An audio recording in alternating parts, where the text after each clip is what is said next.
there, and very nice to see you all. You're very welcome to our little information session about what we believe to be our most exciting degree in the DCU Business School, our Masters in Insight and Innovation, which we run on behalf of and in partnership with Board BIA.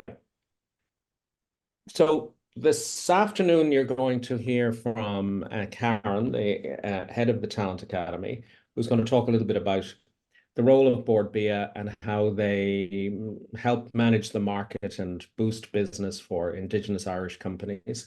I'm going to talk a little bit about how we've structured the program and the sort of things, the rationale for the program and the sort of things that you learn on it. And then I've just got a couple of minutes of a clip from one of our participants who is just about to submit her final dissertation in a month's time and wrap up and head off for her new career. So if you're ready, Karen, and just give me a nod or tell me when to move on. First of all, welcome, Karen, to our webinar, and here you go. Thanks, Peter, and hello, everyone. I'd like to welcome you myself to this afternoon's webinar, and thank you for taking the time to find out more about Board BIA's Insight and Innovation Programme in partnership with DCU Business School. So I'm Karen, I'm the Industry Talent Manager here at Board BIA, but I'm also an alumni of the Board BIA Talent Academy. I do hope you find the webinar very beneficial, and myself and Peter are happy to take any questions you may have throughout this, either in the chat box or at the end of the webinar. So just, Peter, if you could move on, please. Sure. So in case anyone, if you don't know who Board BIA is or what we do, Board BIA is the Irish Food Board, and we're a semi-state agency. And our role is to market and promote Irish food, drink and horticulture to customers throughout the world and within Ireland itself on the basis of sustainability, traceability and quality. So Board BIA provides services and supports to the Irish food, drink and horticulture industry across 4 key areas. So the first area is all around reputation. So Board BIA develops marketing campaigns at home and abroad to support and enhance the reputation of the Irish food, drink and horticulture industry. And you may see some of our quality assurance ads, different sector campaigns, and also our Bloom campaigns on TV or online. Our next service area we provide is insights. So we provide market and consumer insights and intelligence to support the growth of the Irish food, drink and horticulture industry. Then our next area is all around growth. So we help to build the capability of businesses to elevate, plan and deliver growth in priority markets. And then our final one is all around talent. So that's the Board BIA Talent Academy. And this equips talent participants with the skills necessary to drive the growth of the Irish food, drink and horticulture industry. So Board BIA acts as a link between Irish food, drink and horticulture suppliers with existing and potential customers throughout the world. And we do this via our 14 international offices in locations such as London, Paris, Madrid, Milan, Dubai, Shanghai, New York, to name a few. And our global hub is based then in Ballsbridge and Dublin. So just to give you a bit of an overview of the Talent Academy, we run the Talent Academy in partnership with DCU Business School and also with Michael Smurfit Graduate Business School. So we run 4 programs, and these are all to master's levels. And the Insights and Innovation program is one of the master's programs that we run and offer. The food and drink industry is Ireland's largest employer and most important Indigenous industries. And being a part of the Board BIA Talent Academy can really take you to amazing places throughout your career and your experience during the programs and also post programs as being a part of the Board BIA Talent Alumni Network. So the aim of the Talent Academy is to really bring people who are passionate about the industry and to bring new talented people into the industry and retain them then after the programme. And the programmes elevate participants to develop new skills to take them into the industry, whether it's around sustainability, marketing and sales, early careers, and the international graduate program. But today we are focusing all around the Insights and Innovation program. And this is our fourth iteration of the program that we're running, and we're very excited for it to be starting again in October this year. And as I mentioned, I had the experience of coming through the Talent Academy. I did the Marketing Fellowship in 2016. So I can really stand by and recommend the programs and the opportunities that they offer, the learnings and experience that you gain. They really stand to you and help you going forward in your future career. So just to talk about the Insights and Innovation program in a little bit more detail. It's a 15-month, it's an 18-month program with 15 places. Oh no, sorry. It's a 15-month program with 15 full scholarship places. The program combines food and drink industry experience from an academic side, but also from a learning practical side as well. We're looking for participants with a minimum of 2 to 3 year commercial experience. And we look for people across different industries, sectors, and different positions that you may have held previously. With the fully funded scholarship with the Masters, we also offer a tax-free bursary. And this bursary is €30,000 per year over the 15 months of the programme. Your tuition fees are covered. And then all throughout the programme, we have a big focus all around your future career development and advancement. So that is looked after then during your programme directly with DCU Business School. Peter is going to take you in more detail through the programme and its offering. But I wish everyone here on the call, if you're really interested in the programme, I would recommend that you apply. And I do hope to see you at the assessment centre stage. But I'm going to be on the call anyways and happy to take any questions you may have. So I'm going to hand it back over to Peter. Thanks a million, Karen. I just thought I'd share with you a few things about how exciting the food and beverage industry is. Karen mentioned that it's Ireland's biggest, it's Ireland's oldest. It's the one industry where we have the most strategic advantage, and it's Ireland's biggest employer. But it actually is, apart from all that, a real hotbed of dynamic innovation. So if you pull apart all the areas of the industry, the value chain, into now we're seeing the launch of, this is a Turkish firm that will, it's not just like Shopify that will get your shopping in a day or two, but this will get your shopping to you in the same amount of time as a Deliveroo would get hot food to you. There's competition everywhere. Even this week, the launch of 3 new beers. Moretti are launching a beer with some of the salt from Sicily. Corona are launching this Leggera beer, which is for people who would like to have a beer during the week and they want something with slightly less alcohol. And Brewdog are taking on Guinness, and they're basically saying they weren't invented in 1759, and maybe that is some advantage. Equally, there are innovations happening right across spaces that match consumer trends, the trends for less meat, meat-free, vegetarian, vegan, flexitarian. We're seeing the introduction of new ingredients into beverages and food and stuff like that, right across from the new cannabis-infused beverages through to kombucha, which was recently relaunched. And there are things happening like partnerships, brand partnerships between big companies like Muller and Cadbury's, bringing all the big brand power they have and the manufacturing and marketing expertise to bear. And then, of course, the retailers are competing. This week, Waitrose have launched a price matching thing against Aldi and Lidl. And so right across the business, it's really exciting. There's so many things happening. In fact, we checked with the industry magazine, the UK's The Grocer. They think that about 25,000 new products are launched in food and beverages every year. Well, that kind of means that it's very competitive, and companies need to launch products and services that are based on insight. I mean, as an example, some of you might have seen Ireland's Edge launched by Heineken to take on Guinness. But as they didn't have a consumer insight, they were really bound to fail. and even having spent tens of millions to build a brand, because they had no insight, the brand has now been discontinued. So the truth is that we've entered an era of personalization and specialism, and the era of mass marketing is over. In the next 10 years, manufacturers and producers will have to tailor their offering to ever more demanding consumer cohorts, targeted solutions for different groups: vegetarians, pescatarians, flexitarians, people who are focused on nutrition, people who are looking for local climatarians, people focused on functional foods. And these are all among the emerging new groups.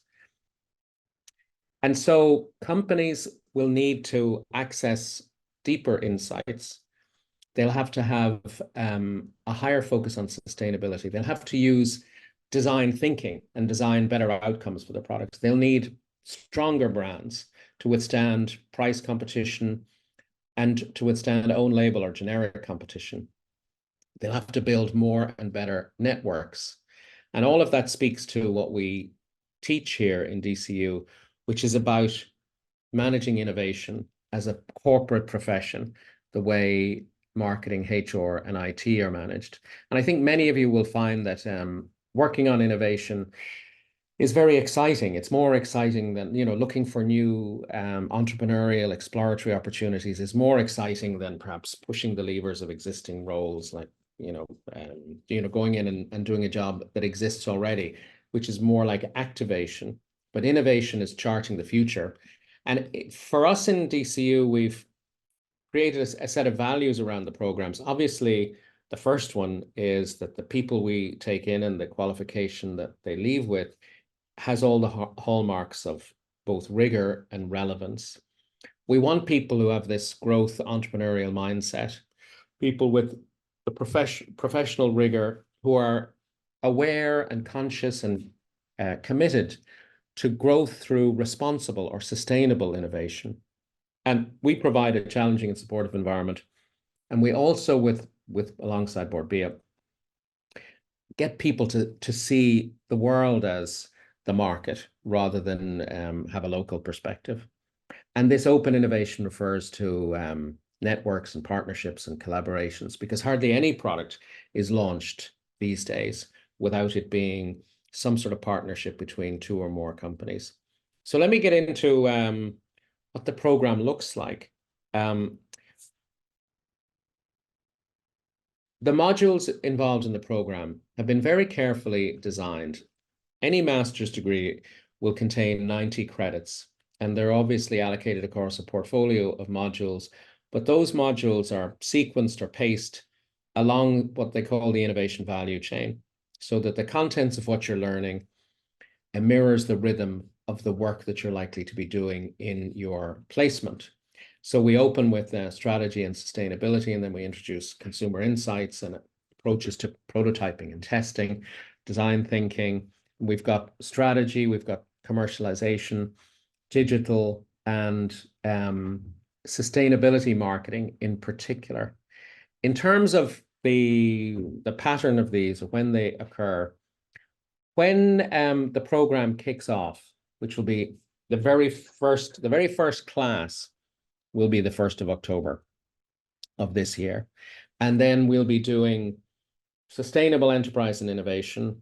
And that links in with the very strong commitment Board BIA has to Origin Green.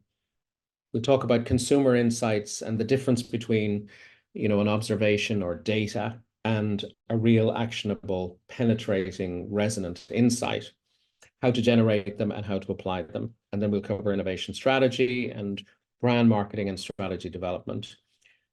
Also, we'll be running a workshop. So in this phase, the first 3 months, you'll be sort of totally devoted to academic activities. So what we have generally do will be taking you out to Kerry Foods, to Glanbia, to Diageo, to Irish Distillers, to PPAC, to places of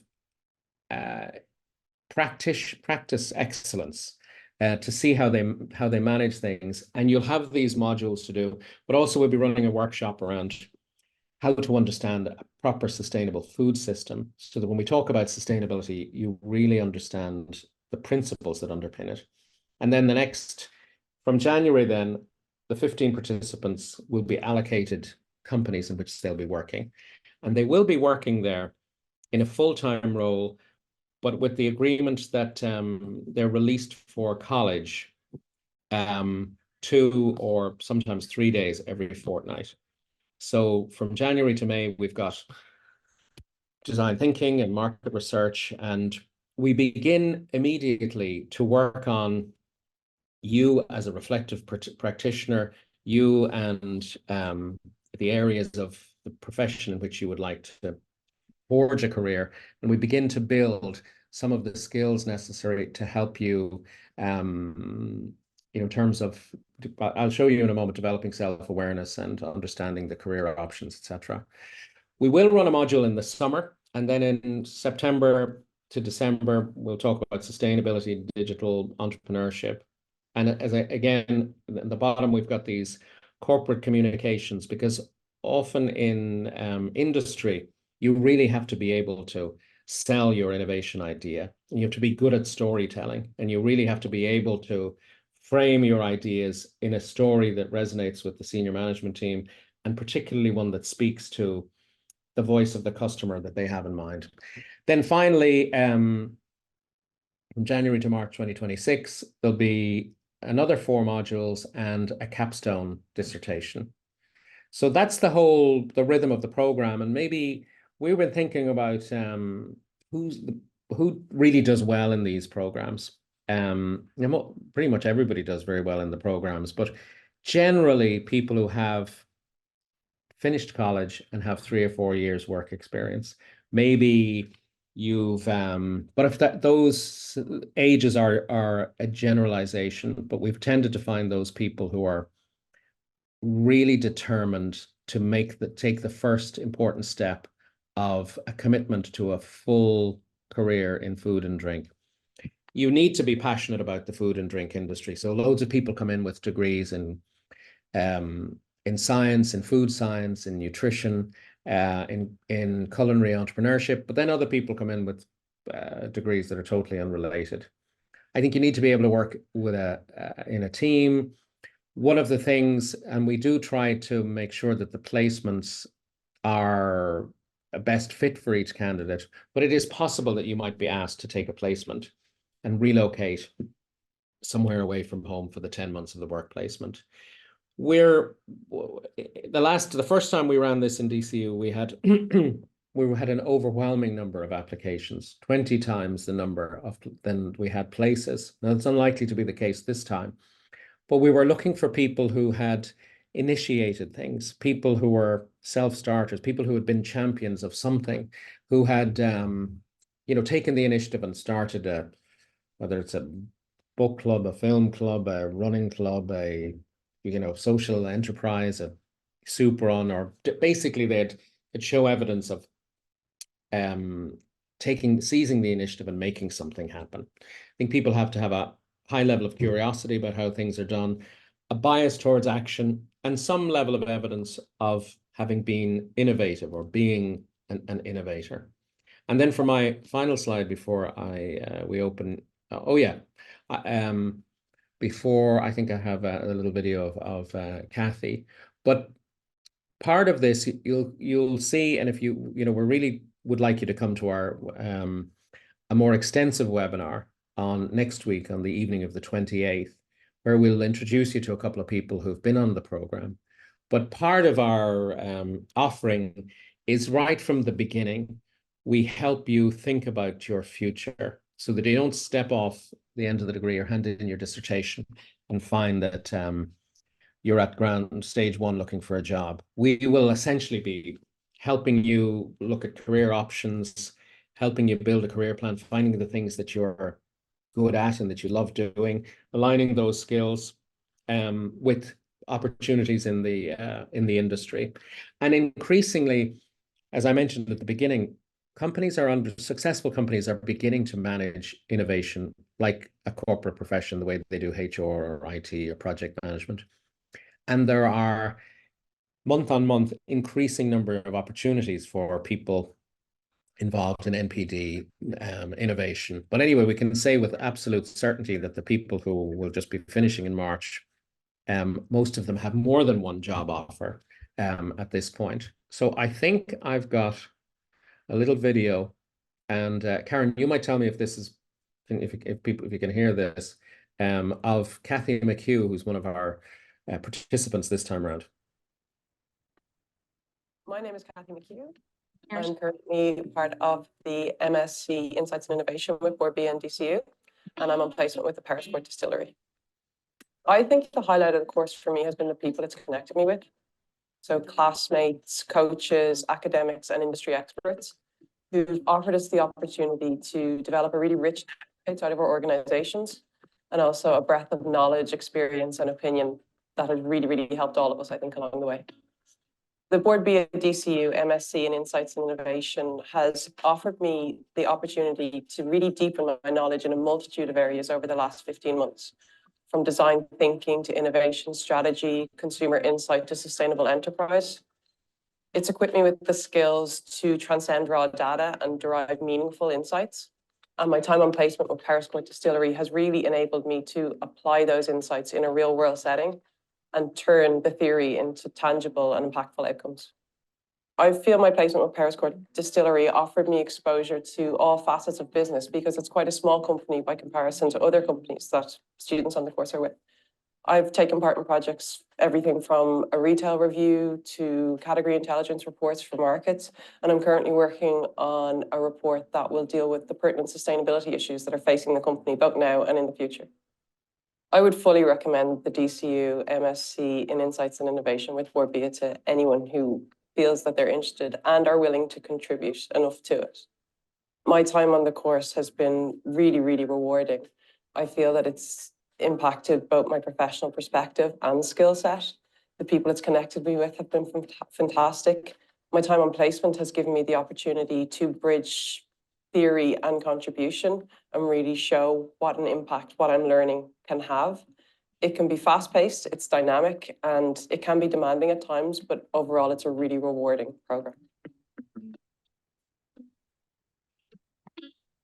Okay, well, I'm going to stop sharing now. If you guys would like to, if you care to put on your cameras and ask us any questions you like. Well, putting on your cameras is optional, but tell me, is there anything we feel we haven't adequately covered, or anything you'd like to know?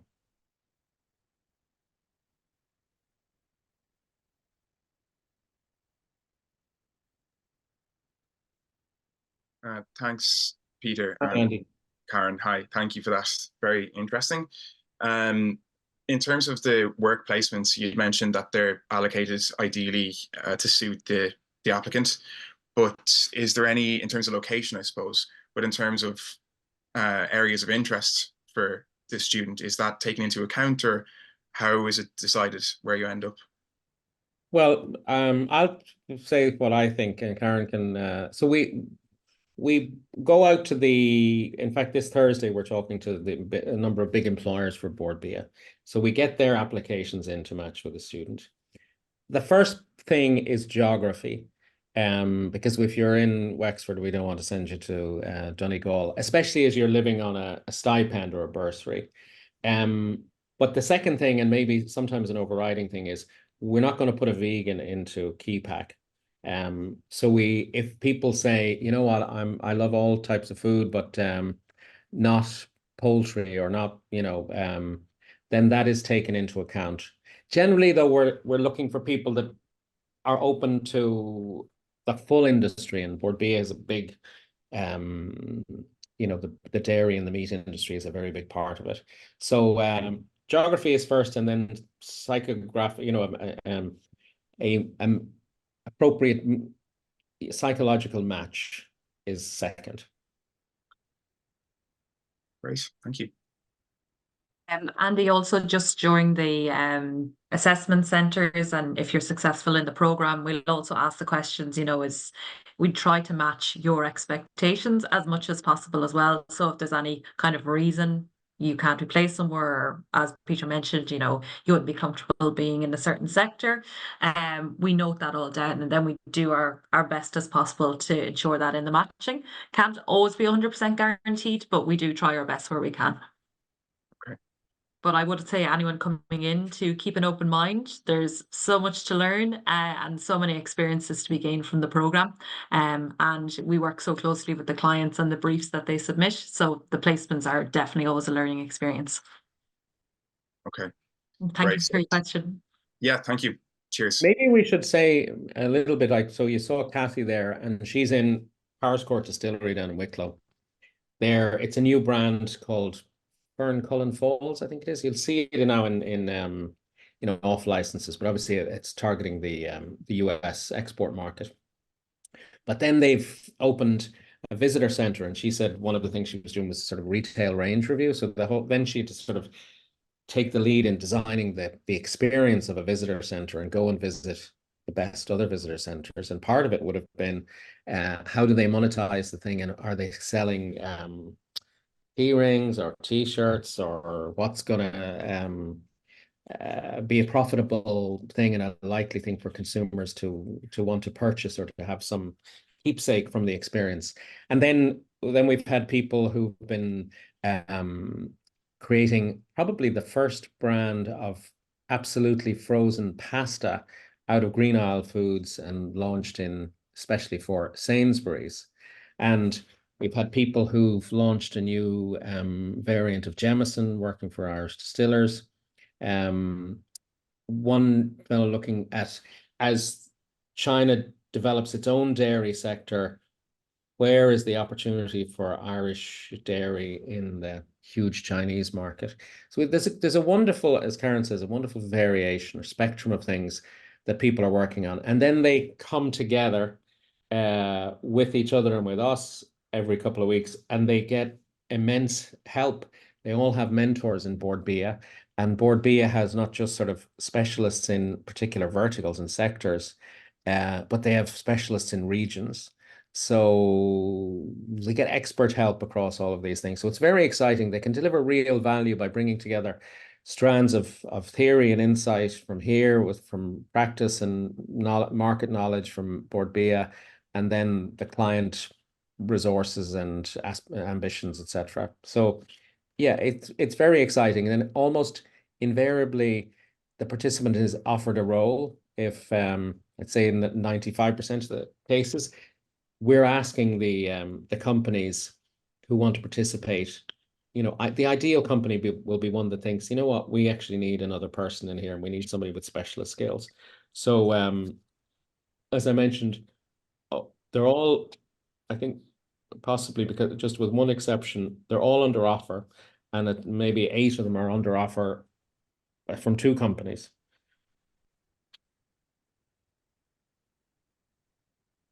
So thanks for the question, Andy, and hope it'll prompt a few others. So Peter, we've got a couple of questions there in the chat. So Claire asks, will the course run again in October 2025, or will the 2-year gap as for previous years continue?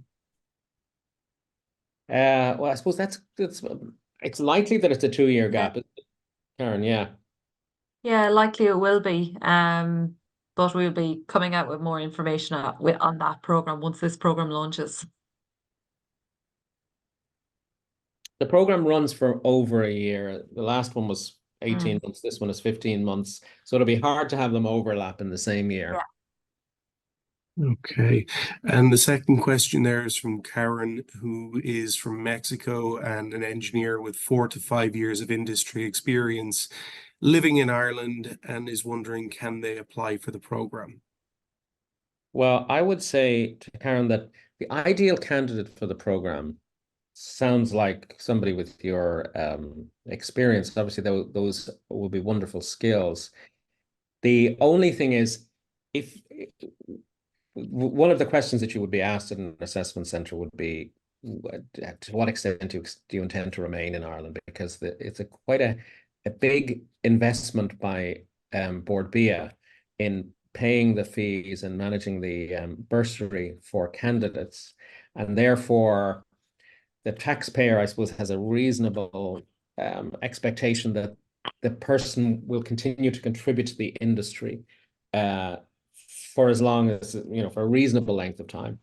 So if you were intending to return home very quickly after qualifying, that would probably be teased out in the interview.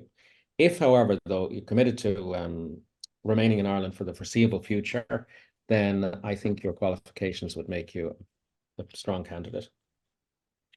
And I'll just come in there as well, Peter. Karen, thanks for the question. One thing I would say, if you're going to apply, just, you'd have to showcase your passion for the food and drink industry, and kind of your knowledge on the Irish food and drink industry, and why you'd be a great and successful candidate for the industry in the future. Sorry, I see Claire's asked a very good question, which is, why is it now 15 months when it was 18 months? The reason for that, Claire, is that there's last time around there was a 12-month work placement, and it was bookended by 3 months in college the first time with modules and visits to various places. And at the end, the other 3 months were time for the students to do their dissertations. They have said, and we've found really, that they don't really need that extra 3 months at the back end, because many of them have been offered jobs and they kind of want to get going with things. So we've built in a bit more time for the dissertation during the year. We've shortened the work placement from 12 months to 10 months. So there's 2 months really for people to focus on the dissertation.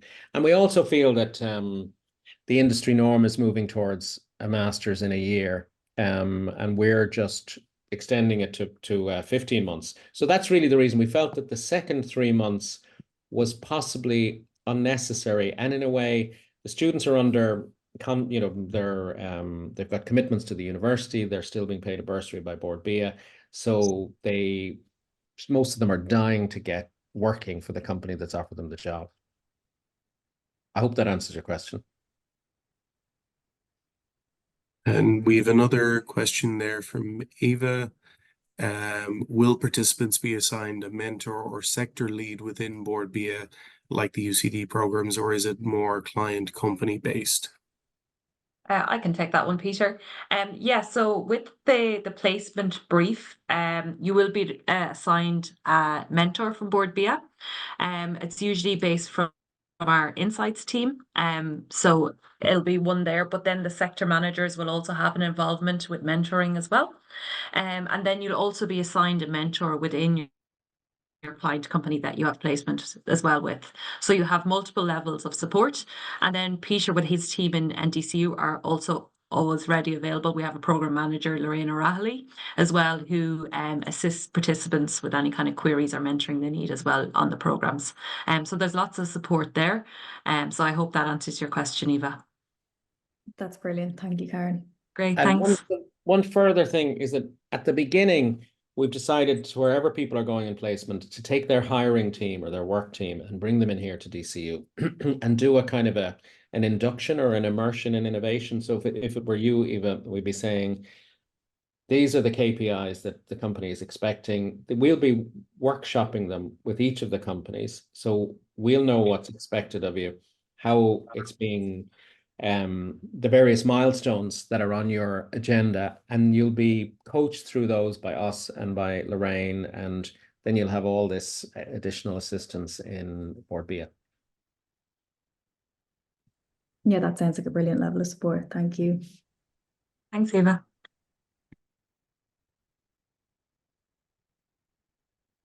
So,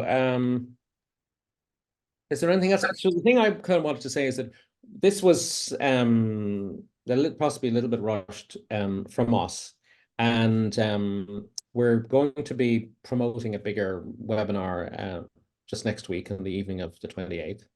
And there'll be a proper Eventbrite page, and people can register, and it'll be promoted. You guys, I suppose, are sort of early adopters leaning forward, and you've shown an interest in this program, so it's great that we got a chance to talk to you. But if you're free on Wednesday evening, I think is it 5 o'clock or 6? 5 o'clock. Yeah. Wednesday the 28th.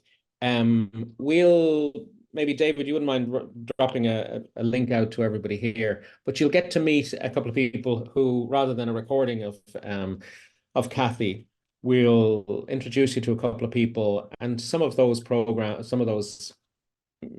questions you can put to them directly.